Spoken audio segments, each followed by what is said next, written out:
And so we begin part 2. If you are still with me after part 1, thank you. You have already passed through the fog, through the slums where shadows swallowed the smallest among us, through parks where ghosts sit quietly on benches no one else sees. We have wandered through Djinn Patrol on the Purple Line, where the child disappears into the smoke of bureaucratic silence, and Tokyo Ueno Station, where the father becomes a ghost because no one knew how to grieve him or his son. Now we step back, not to retreat, but to look wider, to consider what it means that fiction keeps losing children over and over. In every language across continents, the vanished child has become more than just a plot. It's a motif, a device, a metaphor, a warning. Let's return just briefly to where we were. In Djinn Patrol, children disappear into narrow alleys, into unlit fields, into myths. A child narrator believes he can solve it all with enough courage, enough imagination, enough borrowed logic from crime shows. But what we see as readers is different.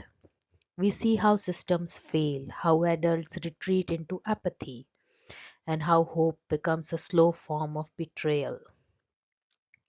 The missing child there isn't just a tragedy, it's a litmus test. Who notices? Who cares? Who comes to help? And in Tokyo Ueno Station, the child has already died, quietly, far away. The narrative is not about his death, but about what's left of the man who fathered him. Kazu becomes a ghost not of memory but of society. No one mourns with him, no one holds space, and so his mourning drifts, rootless, until he too disappears. The lost child there becomes a black hole, swallowing time, swallowing meaning. The story doesn't unfold, it unravels. So, where does that leave us? With a question. Not just a literary one, not just psychological, but ethical, civic. Does fiction lose children to remind us that we have lost our way? I think it does. And I don't think we have been listening. Because fiction, good fiction, rarely lies. It distills, it condenses, it magnifies. The vanished child is not new, it's ancient. We have told stories of lost children since the beginning of language. Think of Hansel and Gretel, abandoned in the woods by parents too poor to feed them. Think of Peter Pan, children who escape their adult world altogether. Think of Lord of the Flies, where the loss is not of life but of moral order. But something is different now.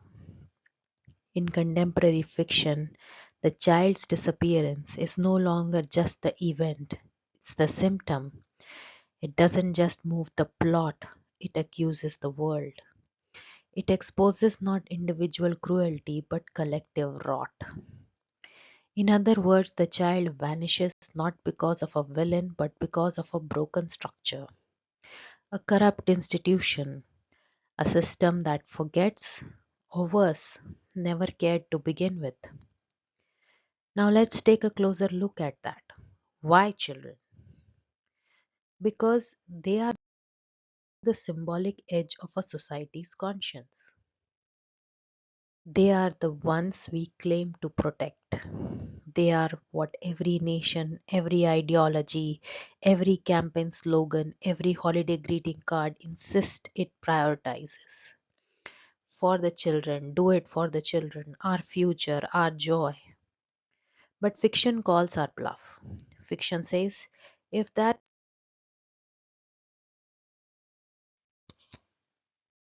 if that's true, then where are they? That's what fiction says. Why are they missing? Why are they grieving in silence? Why are they dying in parks or slums or shelters or cages or war zones? Why, when they vanish, no one shows up? And more chillingly, why does the world keep functioning as if nothing has happened? That's the real fear beneath the child lost narrative. Not that the child can vanish, but that a society can absorb that vanishing without consequence. In Djinn Patrol, the police don't investigate. The neighbors shrug, adults become superstition, or the child herself.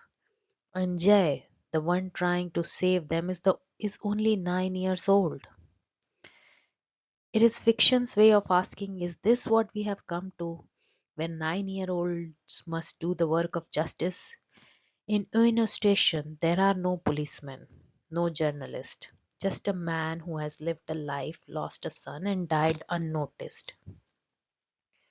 The world doesn't mourn him, it erases him, and his grief becomes radioactive, leaking slowly through the cracks of the city unseen. Fiction here does not cry out, it does not beg, it simply refuses to forget. That is the only justice it can offer. Let me make it personal for a moment. I don't believe these stories are here just to make us feel sad. That would be too easy. That would be sentimentality. No, I think they are doing something harder. They are trying to resensitize us. Because somewhere along the way we have grown numb, desensitized. We scroll past amber alerts, we mute silence, we accept systems that function not to protect but to process. Reports, forms, dockets, headlines, then silence. These novels interrupt that. They give the child a name, a face, a voice. They make them visible. And then they take them away. So we feel the absence. We carry the silence. We watch as the world fails them again. And in doing so, we are reminded this is not a fantasy. This is not dystopia. This is happening now, everywhere. What fiction gives us is not a mirror, it's a magnifying glass. It zooms in on what we have taught ourselves to overlook, and when it centers the vanished child, it is not asking. It's not asking who took them, it is asking why did no one stop it? And so we circle back to the question, does fiction lose children to remind us we have lost our way? Yes, absolutely. It stages these disappearances not as spectacle but as symptom. It makes grief visible. It makes neglect undeniable. It forces us to ask where the adults are, where the laws are, where the protection went. It reminds us brutally that if the smallest among us are not safe, then the society we have built is not a society at all, just a machine that eats. And now that we have remembered this, now that the silence is louder than before, we must ask, what do we do with this knowledge? What happens next when the reader can no longer say they didn't know? That's where we will go. We will dive into the ambiguous, lost, ghost narratives, the psychology of parental grief without body or proof, and how literature dares to ask, what if some absences are permanent and still demand justice? This is not about the children who vanish. It's about whether anyone deserves to look away. I want to take you to the most uncomfortable place here. Child endangerment in fiction isn't just a narrative tool. It's not just a way to raise stakes projection of collective anxiety. It's it is at its core a shadow thrown by a world that knows it has failed. We write endangered children into stories not only because it frightens us, because it reveals us. It reveals where our systems have eroded. It reveals the cracks in the facade of safety. And most of all, it reveals our desperate attempt to make sense of what cannot be justified. I want to move beyond the literary and step into the psychological terrain these novels occupy. Because both Djinn Patrol and The Purple Line and Tokyo Ueno Station are not just stories of missing children, they are portraits of the mind in crisis. They are internal landscapes mapping the subtle, insidious ways that the human psyche tries to survive when the external world collapses around it. In Djinn Patrol, Jay is funny. He's impulsive, naive, and full of energy we associate with childhood. But he is not delusional. He knows something is wrong. He sees children are disappearing, first one, then another, then another. And what Jay does, what so many children do when confronted with trauma, is build a narrative to make sense of it. He watches crime shows, he tries to assign roles, he draws maps, he constructs suspects, and slowly he begins to believe in jinns. This belief is not stupidity, it's not superstition, it's psychological displacement, a coping mechanism. When reality becomes too unstable, when adults become too unreliable, the child's mind often reaches for a framework that feels structured, that feels ancient, that offers cause even if it does not offer cure. In this case, the jinn is not just a ghost story, it's a scapegoat, a metaphor for the unknowable forces at play: poverty, violence, corruption, apathy. Jai doesn't have a language to name these forces, so his mind does what minds do in extremis. It offers him an alternate explanation, a monster. Because monsters can be tracked, can be fought. It is worth noting how compulsively Jai clings to detective logic. He mimics language he doesn't fully understand. He repeats what he has heard on the television. But beneath the performance is panic. And the belief in Jin grows in proportion to his growing awareness that nobody is coming to help. From a clinical perspective, we can understand Jay's behavior through the lens of trauma cognition in children. When children are exposed to sustained stress, especially in environments where adults are either helpless or harmful, they often exhibit patterns of magical thinking, role play, and mythification. Not because they are confused, but because they are adapting. They are trying to construct emotional scaffolding in a world that has no walls. Jay's mind then becomes a site of refuge, but that refuge is fragile. It begins to crack, and the horror of Djinn Patrol lies not in the jinns but in the moment where even the myth fails to protect him. Now shift to the other novel. Kazu in Tokyo Ueno Station does not speak of monsters. He barely speaks of his son at all. There is no narrative construction here, no chase, no confrontation. Kazu exists in a state of dissociation so total it becomes his condition. And this too is trauma, but it is adult trauma, flattened, muted, compressed into silence. Kazu's son dies young, illness, sudden. And while Kazu returns to work, to routine, to obligation, something in him stops participating in time.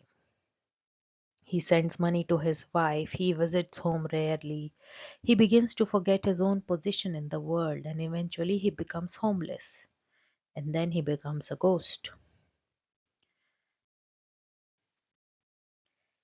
His silence is not weakness, it is defensive dissociation, a psychological defense mechanism that allows the mind to function while disconnecting from unbearable emotional content and pain.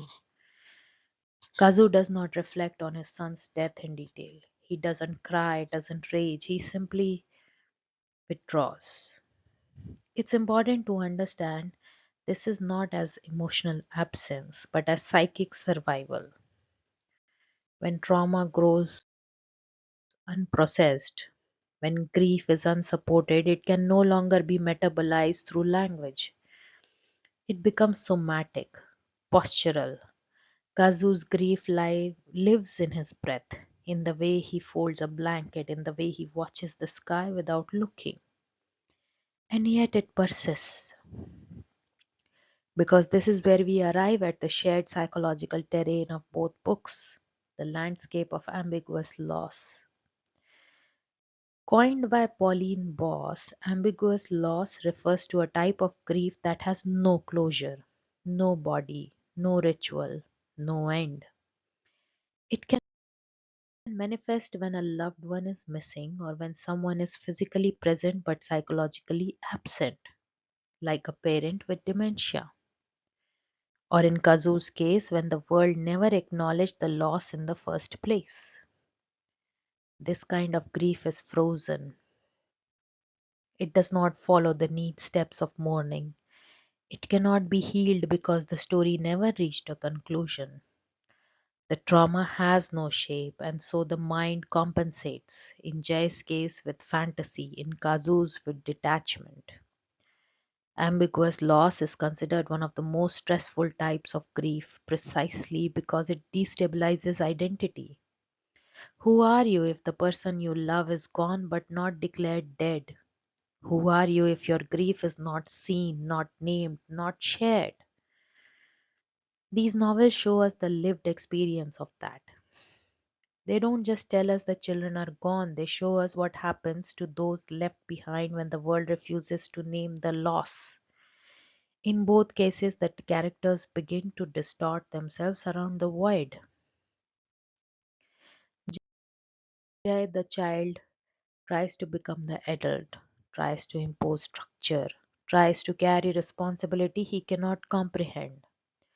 Kazu, the adult, becomes ghost like, retreats into invisibility, sheds social roles until he exists only in memory.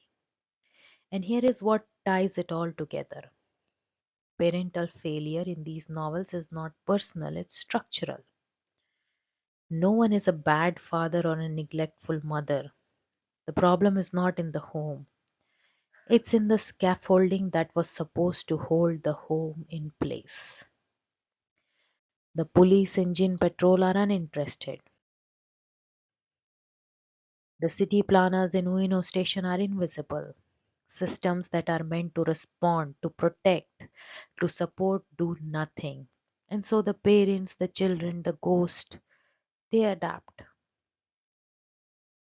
But the cost of adaptation is immense.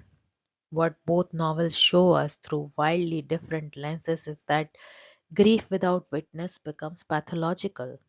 That danger, when unacknowledged, becomes mythology. That mourning, when unsupported, becomes exile. And that children, those who vanish and those who are left behind, carry these truths in their bodies long before they learn how to name them. In the end, what we are left with is not just sorrow, it's diagnosis. A map of psychological terrain that has been scorched and still holds footprints. We follow those put we will follow these prints into philosophy, into myth, into the question: when the world cannot hold grief, what takes its place? And who among the vanished gets to come back? Let's now turn towards the philosophical scaffolding beneath both these novels. The haunting logic that gives their quiet tragedies such emotional, enormous weight. Because while Djinn Patrol on the Purple Line and Tokyo Ueno Station tells personal stories of missing children, grieving parents, vanished lives, what they actually dramatize is something far broader, far darker, a collective moral collapse. And at the heart of that collapse is the figure of the child. In literature, children often operate as moral barometers. Their safety, their joy, their very presence in the narrative acts as a signal. The world, for all its flaws, still holds meaning, still holds a future, So when children vanish, not symbolically but literally, something else is being said, something devastating. Their absence doesn't just evoke grief, it announces rot. A civilization that cannot hold its children is a civilization that has already begun to decay. And that is what Djinn Patrol and Tokyo Station show us in tandem. Not monsters, not villains, but a quiet, unyielding, systematic rot. The failure of structures that were supposed to care, and that failure is never explosive. It is slow, silent, banal. Which brings me to Hannah Arendt. In Eichmann in Jerusalem, Arendt coined the phrase the banality of evil, a concept that has since been misunderstood, watered down, and sometimes misapplied. I think what she meant is precise, that true evil is not always monstrous or spectacular. Often it's ordinary, it is administrative, paper pushing. It is the cold procedural act of not looking. Both novels are saturated with that banality. In Djinn Patrol, when the first child goes missing, nothing happens. The police are mildly annoyed, the parents are quietly terrified, but there is no news story, no district wide alert, no city wide effort. The loss is processed as an inconvenience. As more children disappear, this pattern repeats. At one point, Jay says, it was as if Bahadur had never existed. It's a devastating line, not because it's emotional, but because it's true. The world simply arranges itself around the absence. No scream, no rupture, just a quiet vanishing made possible by adults who have learned to look away. In Tokyo Ueno Station, the process is even colder. Kazu's son dies young, and Kazu himself falls out of society slowly, almost politely. He doesn't cause a scene. He doesn't beg. He simply ceases to belong. He becomes homeless and then eventually a ghost. Not because of an act of violence, but because the absence of care. This is Arendt's insight at work. Neither novel is about single monstrous figure. They are about a monstrous system, so normalized that nobody notices it anymore. Which brings me to Camus and the line that echoes through modern existential thought. The world is indifferent. In the myth of Sisyphus, Camus speaks of the absurd, the dissonance between our desire for meaning and the silence of the universe. And it's tempting to read Djinn Patrol and Ueno Station through that lens. The child disappears, the world does nothing, and the characters are left to endure that silence. But I would argue that these novels go even further. They suggest not just indifference but complicity. They are not chaotic, lawless worlds. They are highly organized, deeply stratified societies. There are police stations, transit systems, governments, parks, ministries, temples. But the systems that function to do so selectively. They serve some bodies, not others. They protect some children, not others. In Djinn Patrol, the irony is brutal. The slums sit right beside elite private schools. Jay sees foreigners jogging in the park. The city moves forward and lit, paved, secured for the right people.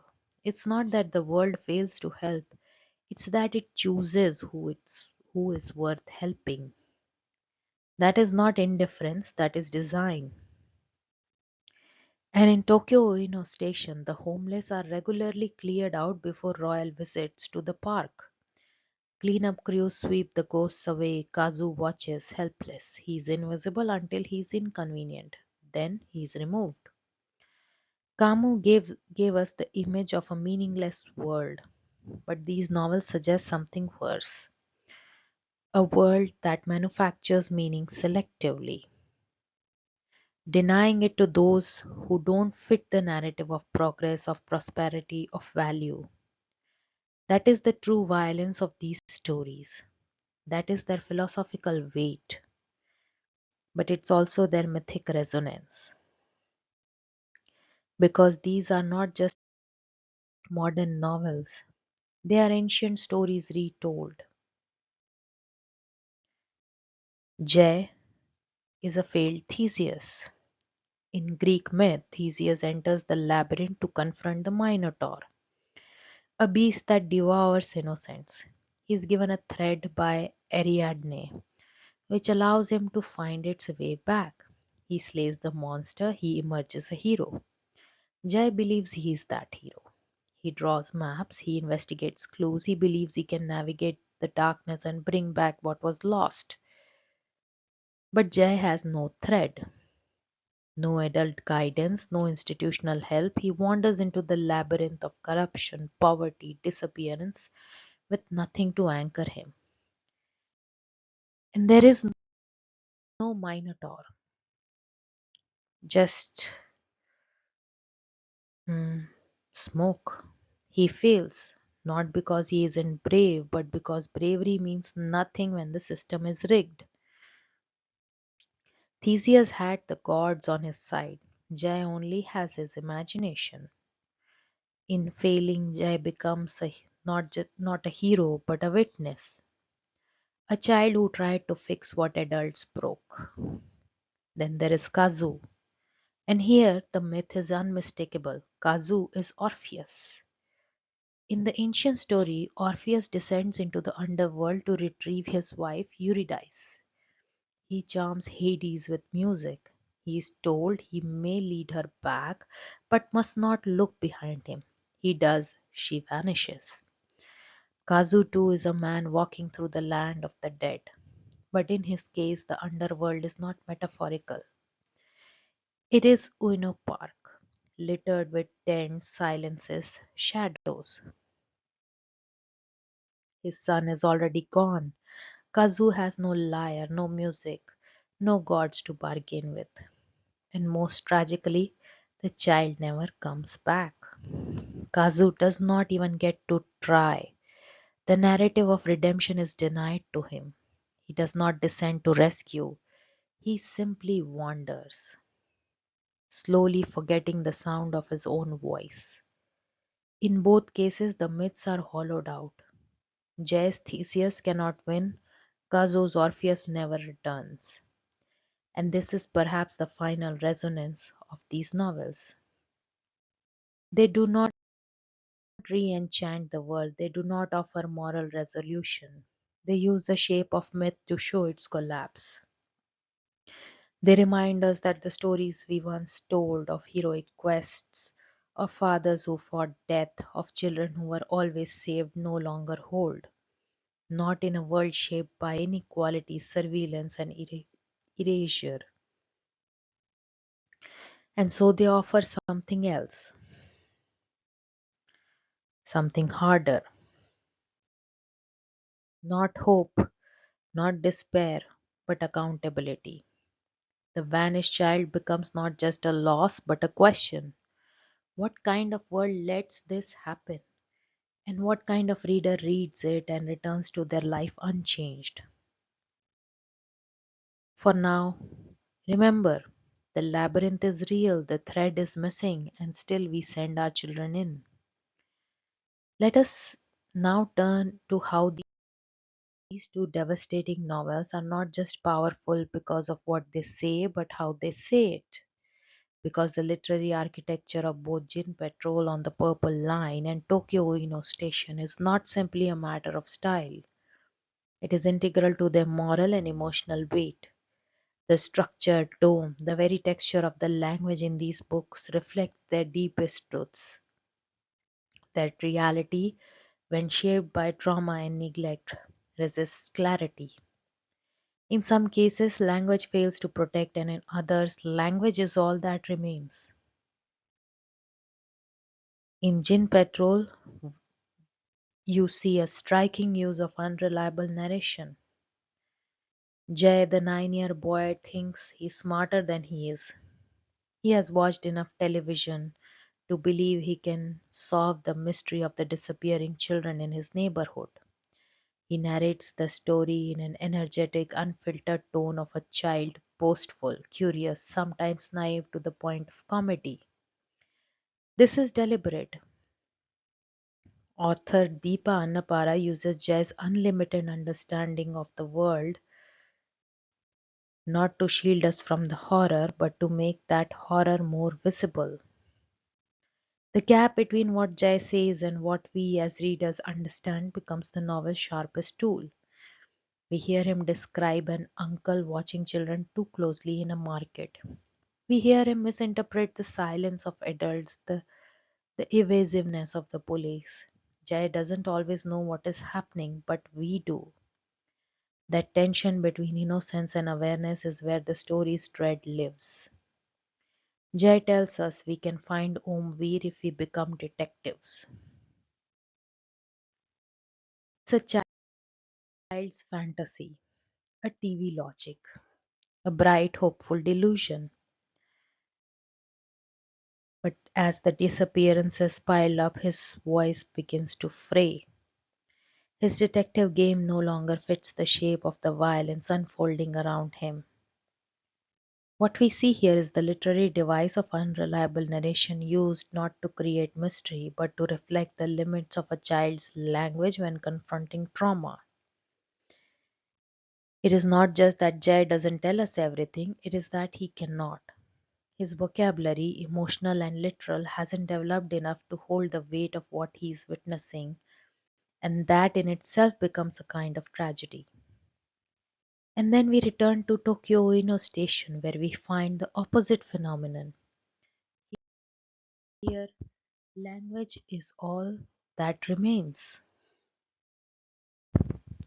Kazu, the narrator, is already dead when the book begins. He speaks to us as a ghost, and in his ghost narration, we see a kind of resistance. He has no body, no home, no grave that matters, but he has language. And through that language, he insists, softly, insistently, that his life mattered.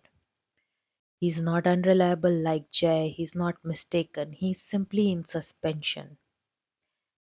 And it leads us to the discussion of tone, which in both books is extraordinarily precise. Djinn Patrol walks a razor's edge. The tone is light, comic at times. Jay's enthusiasm, his observations about his classmates and neighbors are often hilarious, but this humor is always a foil. The novel never lets you forget what's underneath the tension of children disappearing. The cheerful tone is a trapdoor, and we fall through it without warning. In contrast, Tokyo Ueno Station is almost monastic in tone. The language is sparse, the sentence is clipped, the effect muted. The tone becomes a form of moral refusal. No spectacle, no exaggeration, just the fact of being unseen.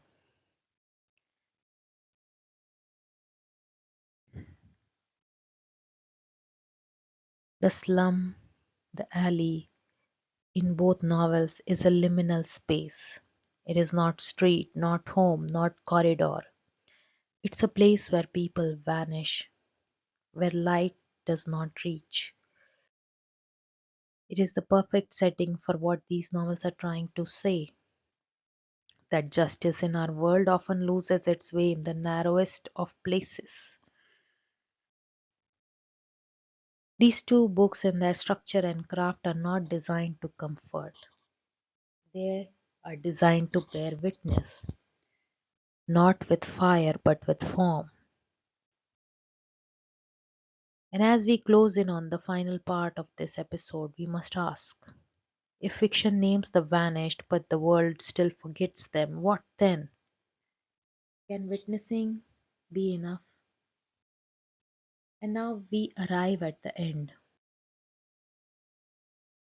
Though, if these stories have taught us everything, it's that there are no clean endings when a child is missing.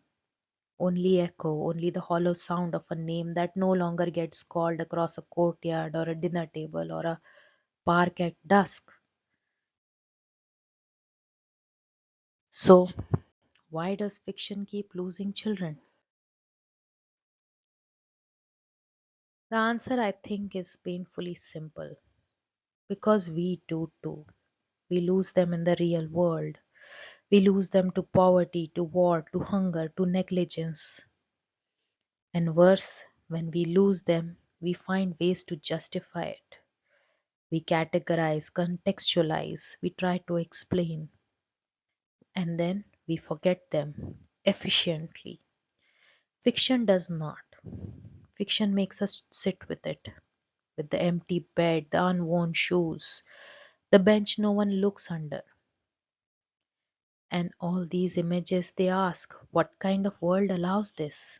The answer is ours.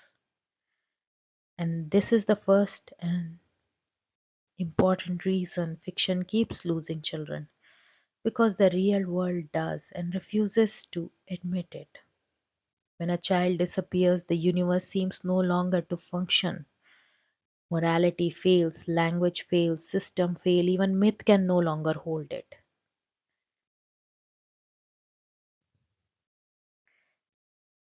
Both novels know this, show this. They know that the greatest danger is not in death, but in erasure.